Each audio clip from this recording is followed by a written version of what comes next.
L'Altiplano, elle va rester une montre très exclusive parce qu'on va en fabriquer quelques milliers chaque année, alors que dans beaucoup de concurrents, entre guillemets, dits dans le métier du luxe, ils raisonnent par dizaines de milliers, voire centaines de milliers de pièces dans certaines familles. Là, on travaille évidemment avec des volumes qui sont des volumes très faibles et avec une contribution de la main très importante. Ce sont les artisans qui la réalisent, cette montre. Les mouvements sont faits par chaque personne. La boîte elle-même, elle est façonnée par des mains d'artisans.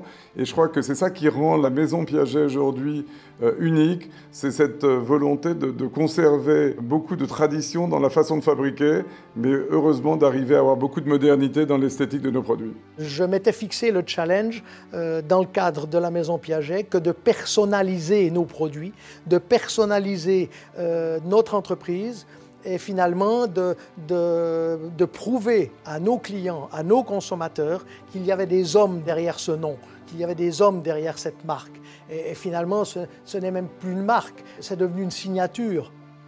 C'est-à-dire que ce qui compte chez nous, ce n'est pas le volume, mais c'est la qualité des produits. Ça, c'est vraiment l'esprit aujourd'hui de Piaget, qui est de fabriquer très peu, mais de fabriquer très bien, en suivant bien entendu tous les codes du luxe, mais les codes du vrai luxe. À côté de notre expertise de fabricant de mouvements, l'autre grande expertise de la maison Piaget aujourd'hui, c'est ce travail de sculpture d'or, ce vrai travail de joaillier.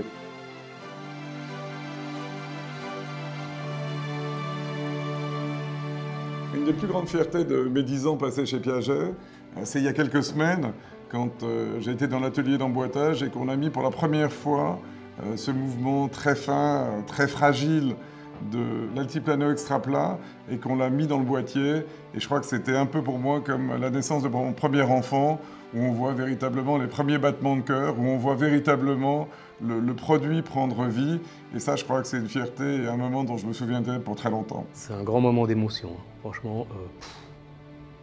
À chaque fois, les larmes aux yeux quasiment. Ça, je tiens particulièrement à participer à ce moment-là, le montage de la première tête de montre. Et on se dit, ok, là, c'est bon, on est dans l'esprit, on a le produit. On peut fièrement aller présenter ça à tout le monde parce qu'on y est.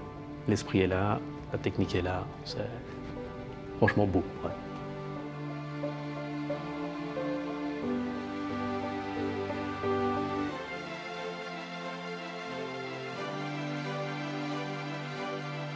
On l'a étudié, on l'a monté, de la voir fonctionner, de voir battre ce mouvement, c'est sûr, la fierté est là.